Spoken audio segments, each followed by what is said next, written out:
Всем привет, с вами Андрей, вы на канале «Рабочие будни в Германии». И наконец-то я поговорю не о работе.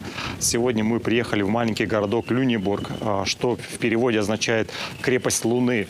Небольшой город находится в 50 километров от города Гамбурга. Наконец-то мы выбрали время попасть сюда. Город очень красивый, так что мы вам покажем все достопримечательности. Так что пойдемте посмотрим.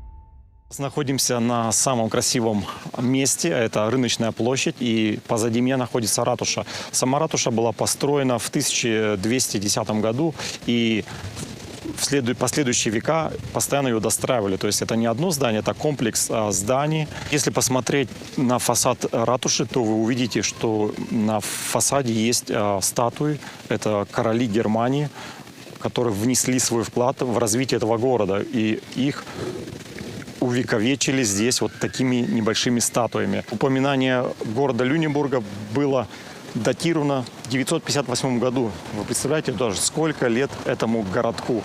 А городок самый небольшой, всего лишь 70 тысяч человек здесь живет на данный момент. Перед ратушей находится очень красивый фонтан. На самом верху изображена богиня Луны Диана.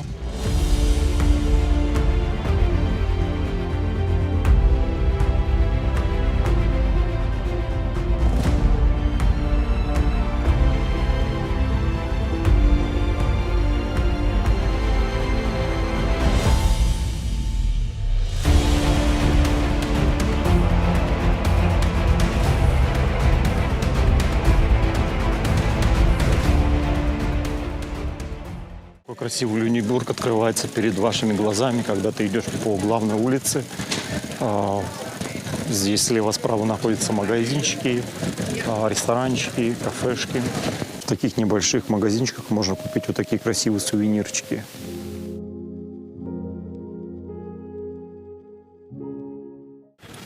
Оживленная улица идет через старый город. Сейчас я подхожу к площади, называется Зандплац.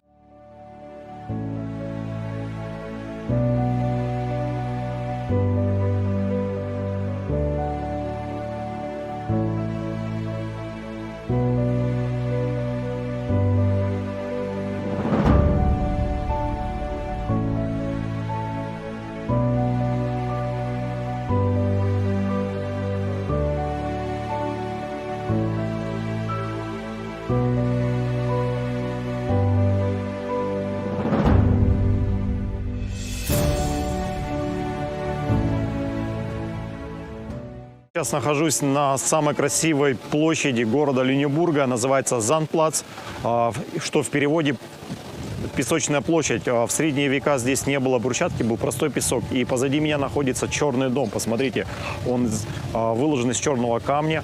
Это бывшая пивоварня, сейчас там отель с рестораном. Сама пивоварня была основана в 1548 году. Даже есть табличка над дверью. Очень красивое здание. Смотрите,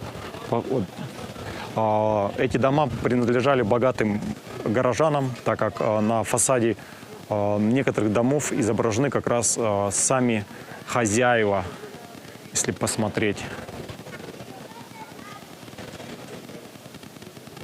Сейчас мы спустимся вниз и подойдем к церкви. В городе 3 церкви. Мы все не успеем посмотреть, ну, одну мы точно посмотрим, так что пойдемте.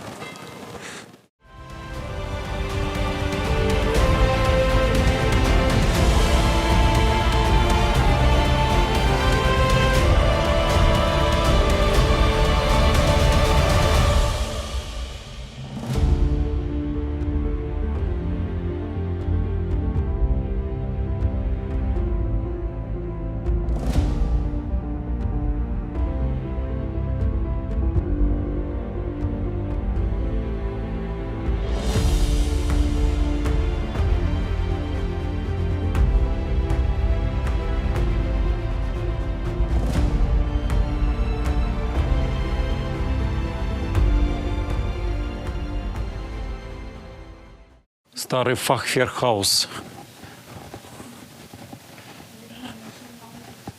Ну да, мы сейчас идем по таким оригинальным улочкам, которые были в 15-16 веке. Здесь ресторан. Поверните налево.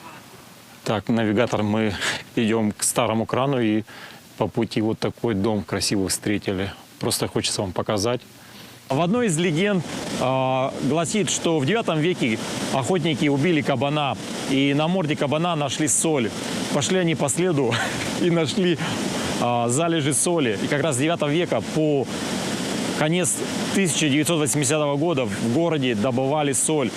Рассвет города пришелся на 15-16 век, когда за мешок соли можно было поменять вот такой красивый дом. Если у тебя есть 100 килограмм соли, ты мог стать владельцем такого особняка.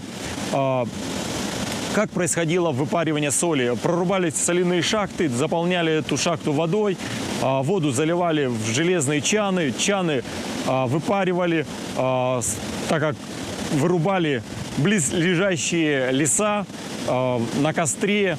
И эту соль по соляному пути доставляли в Люнебург, а с Люнебурга уже по всему миру. И по истории также говорили, продавали большую часть соли в Россию. Так что вот почему в этом городе очень много богатых домов, так как соль приносила очень большие деньги. А когда деньги есть, то хочется жить красиво. Если вы посмотрите, действительно, город очень красивый. Мне очень понравился, мы с женой сюда приехали, мы ходим и любуемся. Очень красиво, ребята. Также мы сейчас находимся на старой мельнице. Я как раз сижу рядом, называется Фахверк мельница. Ну, она была построена в 15 веке, но сейчас, конечно, она не работает, используется как музей. За мельницей мы сейчас пройдем, я вам покажу старый кран. Я быстренько вам расскажу, и потом уже кран вы посмотрите.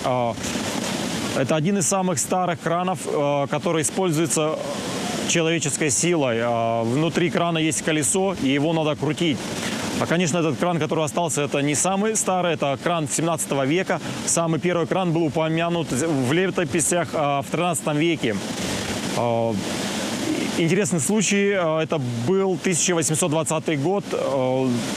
По реке с Англии доставили паровоз, весил 9,5 тонн. И этот паровоз как раз поднимали этим краном. При использовании силы понадобилось 38 человек, чтобы крутить это колесо и поднять такую мощь. Вы представляете, 9,5 тонн подняли краном. Если сравнить, как сейчас краны работают, один человек с пультом спокойно управляет тоннами железа. Раньше это все было очень тяжело. И я даже не представляю, сравнить нашу профессию крановщика и 15 век, когда ты должен был вручную все это поднимать. Так что пойдемте посмотрим этот старый кран. А вот посмотрите, какая красивая старая мельница Фахверк. Дерево с камнем. Я просто влюблен в этот стиль, мне он так нравится. Вот эти старые, без гвоздей, все сделано вот на таких чопиках. Дорогие подписчики, кто знает, для чего вот такие кресты? Если посмотреть поближе, я вам покажу, чтобы вы могли увидеть. Может, кто разбирается. Здесь есть гайка и стержень. Для чего они? И посмотрите, они идут наверх. Вот я этого не знаю. Хотел бы у вас спросить, может, кто разбирается в этом? Крепление стены или, может быть, для... Там также, смотрите, на той стороне также идет. Может быть, это идет стабилизация чего-то. Так что, кто знает, напишите в комментариях. Мне очень интересно самому узнать, для чего они используются.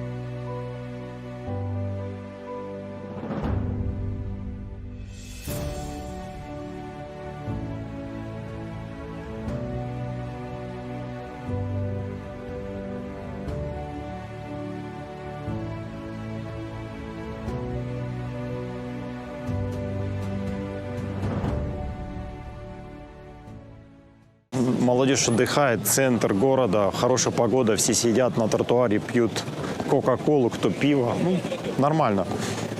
Здесь хорошо можно отдохнуть, посидеть. Ну что, я буду заканчивать свое видео. Посмотрели мы город, нам очень понравилось. Погуляли мы с женой. Очень красивый город, красивые здания. Городок небольшой, тихо, уютно. Так что, ребята, пишем комментарии, ставим лайки, подписываемся на канал. До новых встреч. С вами был Андрей. Вы смотрели канал «Рабочие будни в Германии». Не переключайтесь. Всем пока.